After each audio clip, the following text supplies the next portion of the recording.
صرف اللہ ہے جس سے جتنا جھک کر محبت مانگی جائے اتنی ہی بلندی نصیب ہوتی ہے۔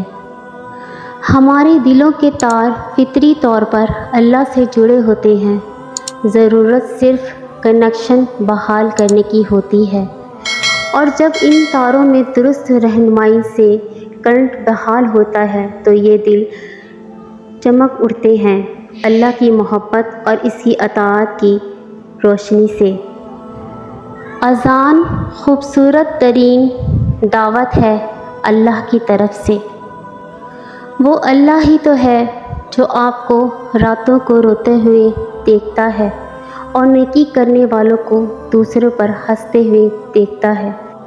کس کا کردار اچھا اور کس کا برا یہ صرف اللہ جانتا ہے، کیونکہ انسان صرف اچھے انسان سے محبت کرتا ہے، جبکہ اللہ برے انسان کو بھی اکیلا نہیں چھوڑتا۔ اللہ تعالیٰ فرماتے ہیں، تو میرا ہو کر تو دیکھ، سب کو تیرا نہ کر دوں تو کہنا۔ اللہ کا ذکر دل کے لیے ایسا ہے جیسے مچھلی کے لیے پانی۔ برے وقت میں لوگ ساتھ چھوڑ دیتے ہیں مگر اللہ نہیں۔ جانتے ہو بد نصیب شخص کون ہوتا ہے؟ جسے اپنے اللہ سے دعا مانگنے کا بھی وقت نہ ملے۔ کبھی کبھی بس اللہ اور ہم جانتے ہیں کہ ہم پر کیا بیت رہی ہوتی ہے۔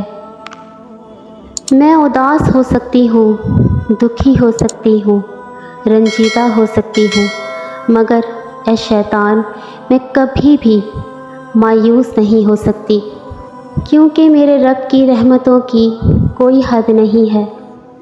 اللہ سے ہمیشہ بھلائی، اچھے وقت کی آس رکھنی چاہیے۔ وہ اپنے بندوں کو اسی چیز سے نوازتا ہے جو وہ اللہ سے توقع کرتے ہیں۔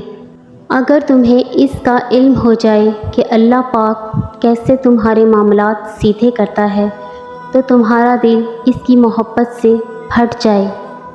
جو ذات رات کو درختوں پر بیٹھے پرندوں کو نیند میں گرنے نہیں دیتی، وہ ذات انسان کو کیسے بے یار و مددگار چھوڑ سکتی ہے۔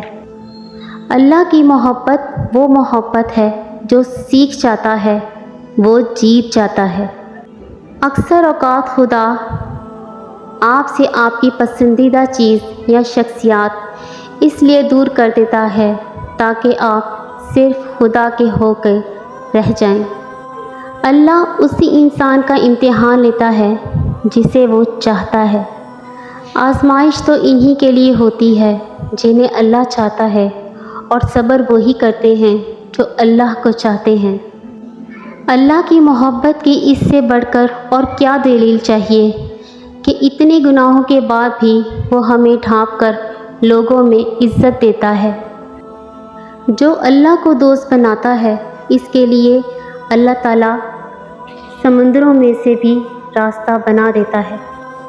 جب آپ شدید پریشان اور اداس ہوں اور اچانک کہیں تسلی بخش الفاظ پڑھنے کو مل جائیں تو سمجھ جائیں کہ وہ رب آپ کو اشارہ دے رہا ہے کہ میرے بندے پریشان مت ہو، میں تیرے ساتھ ہوں۔